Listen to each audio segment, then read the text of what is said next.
Ce mardi en fin d'après-midi, Philippe Bobet, conseiller communautaire représentant le président Gérard Trémège, a présidé la cérémonie qui s'est déroulée au Conservatoire Henri Duparc de la communauté d'agglomération Tarbes-Lourdes-Pyrénées pour l'inauguration du studio de danse, lequel portera le nom de Michael Denard. Donc c'est un grand honneur. Je veux remercier bien sûr la famille de Michael Denard. Donc je sais qu'il y a sa sœur, voilà. C'était beaucoup d'enfants, je crois, 8 frères et une sœur, c'est ça, Rachel, voilà. Donc sa sœur Rachel, que je tiens vraiment à remercier pour les photos, les témoignages que vous avez pu nous donner, les affiches, vous avez pu voir les photos en montrant, et qui nous permettent en fait d'avoir vraiment une pensée forte pour Michael Denard. Accrocher le nom d'une étoile de l'Opéra de Paris à un studio de danse du Conservatoire Henri Duparc, où Michael Denard a fait ses premiers pas de danseur, est un immense honneur. Reconnu dans le monde entier, par le public, la critique, mais aussi par ses pairs, comme étant un interprète hors du commun, Michael Denard commença tardivement la danse, à Tarbes, à 17 ans, aux côtés de Marie Garcia. Très rapidement, il intègre la classe de Madame Yvette Lerollec au Conservatoire Henri Duparc. Elle n'a pas pu venir, je crois. Voilà, on en excuse.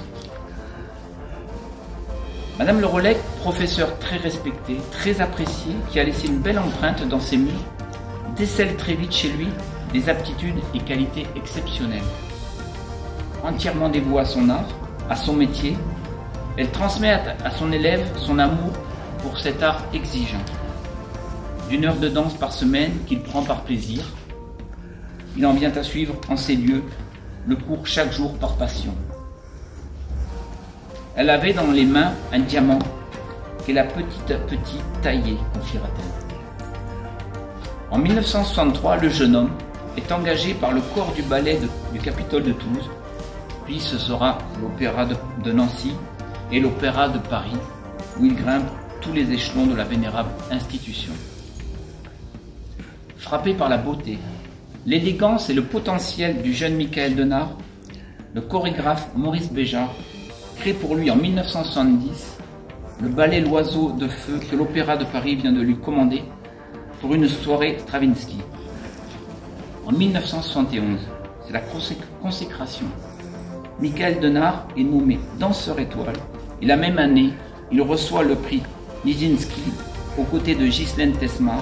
Ils forment un couple de légende sur scène, incarnant les plus grands rôles du ballet classique, la Sylphide, Coppelia, le Lac des Cygnes et tant d'autres. Prestigieux ambassadeur de la danse française, il interprète les ballets de Georges Balanchine, Maurice Béjart, Serge Liffard, Roland Petit, mais aussi Peter Van Dyck, Georges Skibin, Kenneth Macmillan, Alvin Ailey, Alwin Nicolais, José Limón. Il est le grand danseur international français que tout le monde s'arrache. Étoile invitée à l'American Ballet Theatre, au Bolchoï et au Kirov, mais aussi au Théâtre du Silence de Brigitte Lefebvre et Jacques Garnier. Parallèlement à sa carrière de danseur, Michael Denard fut également comédien au cinéma et au théâtre. En 1989, il fait ses adieux à l'Opéra de Paris et continue à faire vivre la danse en tant que directeur du palais du Staatsoper de Berlin entre 1993 et 1996, enseignant au CNSM de Paris, professeur à l'Opéra national de Paris. Michael Denard nous a quittés le 17 février 2023. Il était chevalier de la Légion d'honneur, officier des arts et lettres et de l'Ordre national de mérite. Il aurait eu 80 ans ce soir, le 5 novembre 2024. Nous avons l'honneur de donner son nom au nouveau studio de danse du Conservatoire Henri Duparc. À travers cette dénomination, nous espérons que l'esprit et l'excellence de Michael Denard veilleront sur les danseurs qui franchiront ces portes et continueront de les inspirer dans leur apprentissage de cet art exigeant et passionnant. Merci. Voilà, des amis proches de Michael qui l'ont bien connu, qui vont pouvoir peut-être nous livrer un témoignage plus personnel de ce qu'était cet immense artiste. Et donc la parole à Monsieur Flau. Merci. C'est beaucoup d'émotions. En effet, Michael aurait eu 80 ans donc ce soir, ce 5 novembre. Et j'ai été curieux d'un seul coup des problèmes de date. En effet, c'est un 5 mai juillet qu'il a été engagé à l'Opéra de Paris. Donc, c'est un 15 juillet qu'il a été nommé étoile. Et c'est un 5 avril qu'en 1975, la télévision lui a rendu un hommage qui est aujourd'hui insensé, puisque Marité et Gilbert Carpentier, que tout le monde connaît quand on est de ma génération, avaient une émission qui s'appelait Numéro 1. Ils créaient cette émission. Et le premier numéro de cette émission a été consacré à Michael. Il était là, et en son honneur étaient venues des personnalités autour de lui. Ces personnalités étaient médiocres. Il y avait Johnny Hallyday, Shirley Bassey, la présence également de Nicole Croisille. Et le numéro 1 ayant très bien marché, la télévision a décidé de faire un numéro 2 qui a été consacré 15 jours plus tard à Jean-Claude Brialy. Bon. Et puis, 15 jours après, c'était Mireille Mathieu. Ça donne une idée de ce qu'était l'extraordinaire félicité de connaissance qu'avait le public donc de cet être absolument unique qui était à la fois la beauté, le charme indéniablement, mais surtout, c'était un être d'une discrétion, d'une réserve, une sorte de personnage un peu secret, mais dont le visage perpétuellement ensoleillé par la présence d'un sourire vous donnait tout ce que vous pouviez attendre dans le rapport humain. Il était là, attentif, souriant, obtenant de vous le meilleur, un peu comme un soleil qui vous fait rayonner comme une lune. Et puis, ce personnage absolument unique était aussi un passionné de culture, de musique, de cinéma, bien évidemment de lecture. Mes liens personnels d'amitié me faisaient souvent parler d'histoire, parce qu'il était passionné par l'histoire. Et puis, il y avait aussi les petits côtés secrets, la passion pour la mousse au chocolat, lorsque on le retrouvait.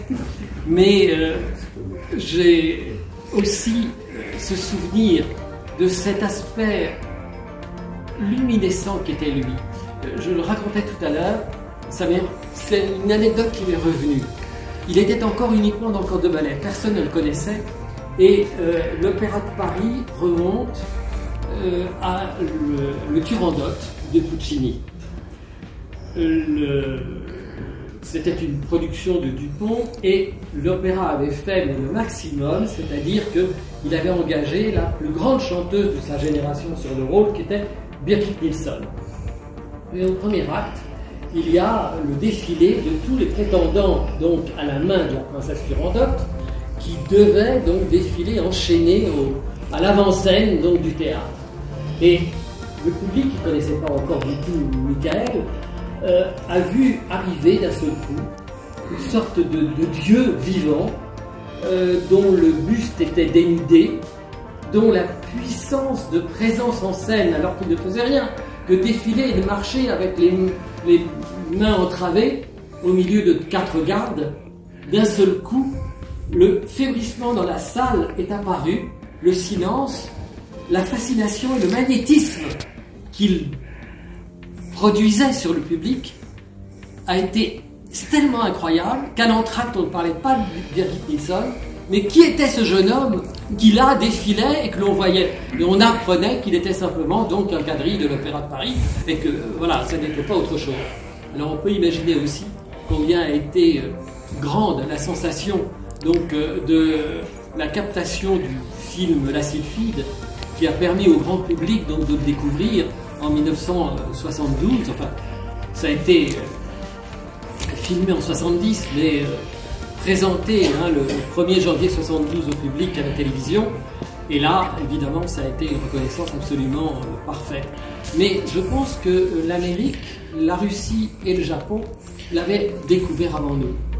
Et le lien qui le liait aussi avec l'Allemagne de par sa naissance a été aussi un moment très fort dans sa carrière et dans sa vie, lorsque on lui a proposé la direction du Staatsoper donc de Berlin.